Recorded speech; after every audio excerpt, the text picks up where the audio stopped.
Saudações a todos os amantes da história e a todos que se preocupam com o destino do nosso planeta. Hoje embarcaremos em uma jornada incomum, não apenas ao passado, mas a um passado alternativo que nunca existiu, mas que poderia ter mudado todo o curso da civilização humana. Imaginem, e se a consciência ecológica e os movimentos de proteção ambiental tivessem surgido não no século XIX ou XX, mas há milhares de anos? Como seria nosso mundo hoje se os antigos romanos, egípcios, chineses ou maias tivessem criado as primeiras organizações de proteção à natureza? Quais catástrofes ecológicas do passado poderiam ter sido evitadas e como o caminho do desenvolvimento tecnológico da humanidade teria mudado? Se você se interessa por experimentos mentais, história alternativa e questões sobre a interação entre humanos e natureza, não deixe de se inscrever em nosso canal e ativar as notificações. Regularmente exploramos reviravoltas inesperadas da história, conexões ocultas entre eventos do passado e criamos cenários fascinantes de desenvolvimento alternativo da civilização. E hoje mergulharemos em um mundo surpreendente que poderia ter existido se nossos antepassados tivessem reconhecido o valor dos recursos naturais e da biodiversidade muito antes da Revolução Industrial. Para começar, vamos definir o que entendemos por movimento ecológico. No sentido moderno, são esforços organizados para proteger o meio ambiente, preservar a biodiversidade, combater a poluição e usar racionalmente os recursos naturais. Mas existia algo semelhante no mundo antigo? Nossos antepassados tinham rudimentos de pensamento ecológico? Surpreendentemente, alguns elementos de consciência ecológica podem realmente ser encontrados em culturas antigas. Muitas sociedades tradicionais tinham tabus e restrições que, essencialmente, serviam ao propósito de conservar recursos naturais. Por exemplo, alguns povos polinésios tinham proibições sazonais de pesca em certas lagoas, permitindo que os estoques de peixes se recuperassem.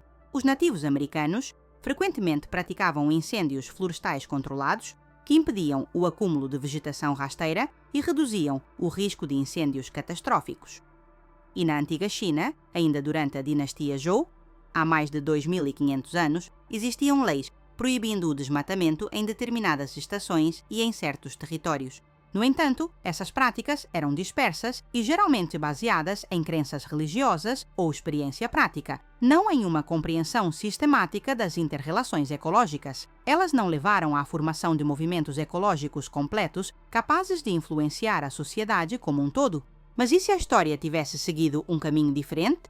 Vamos imaginar um cenário alternativo no qual o movimento ecológico nasceu na Grécia Antiga, berço da filosofia e ciência ocidentais. No quinto século antes da nossa era, Atenas vivia sua era de ouro sob a liderança de Péricles.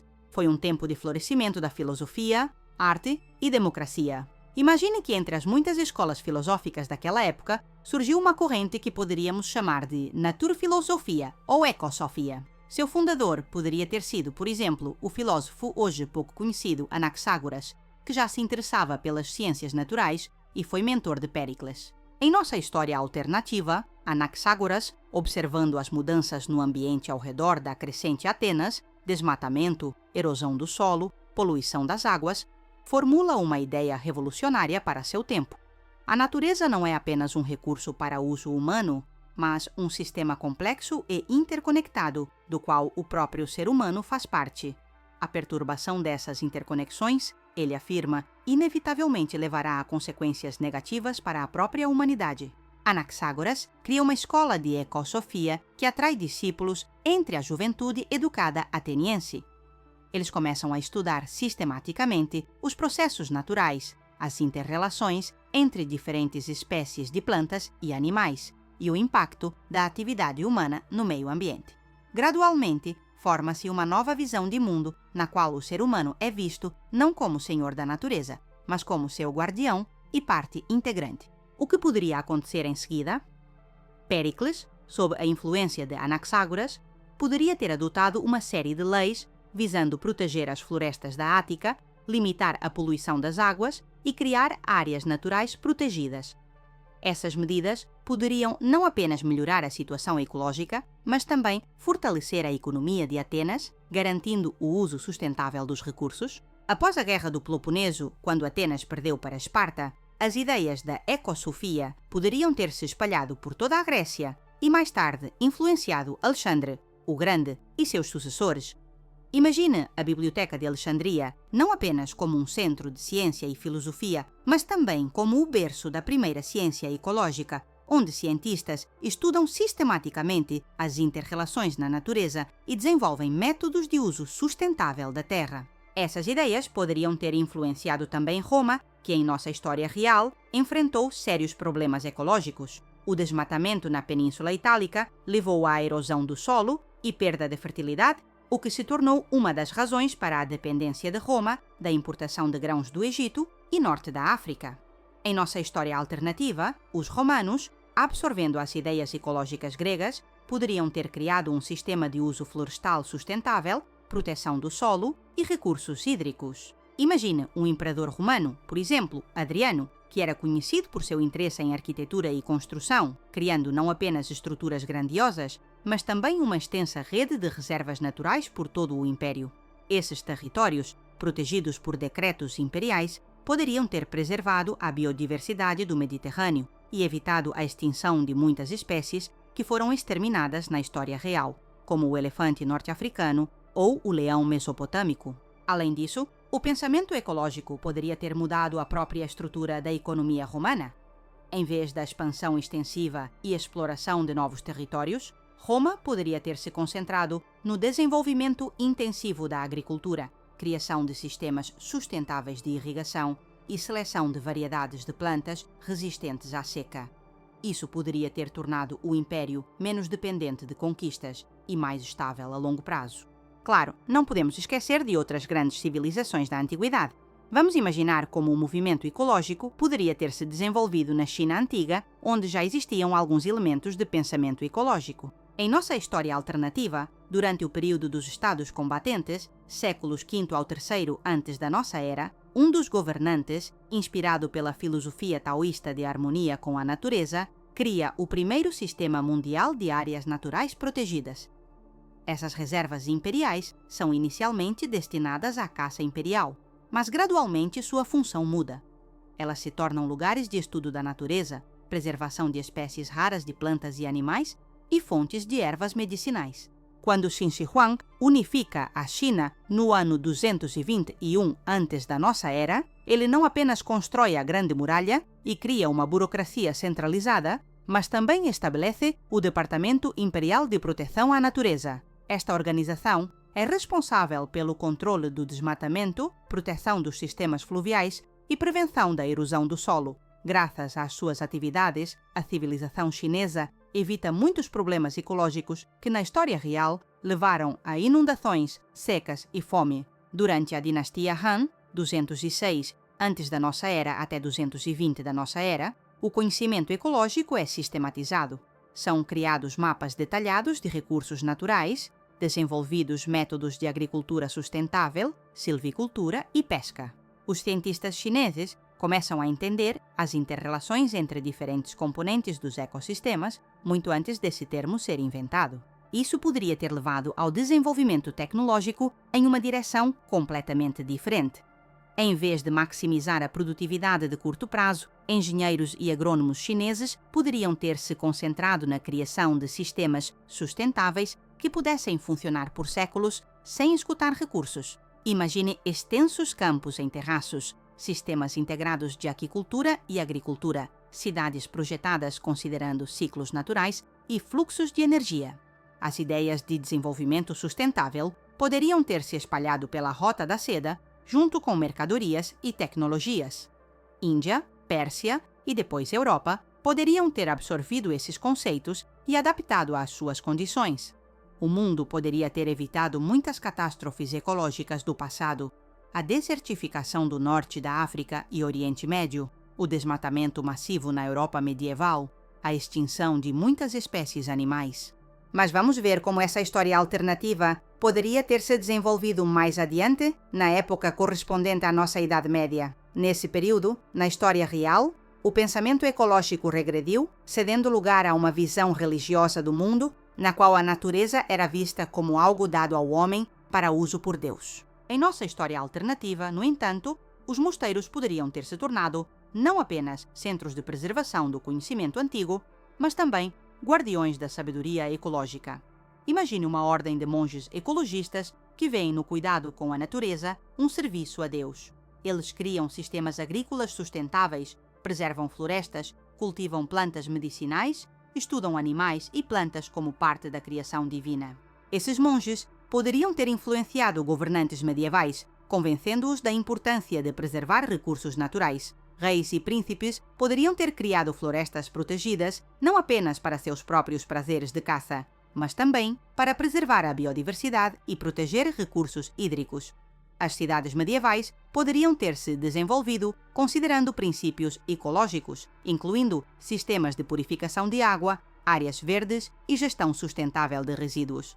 Com a chegada do Renascimento e o início da Revolução Científica, o conhecimento ecológico poderia ter recebido um novo impulso. Cientistas como Leonardo da Vinci, que na realidade já se interessava por processos naturais, poderiam ter lançado as bases da ecologia moderna.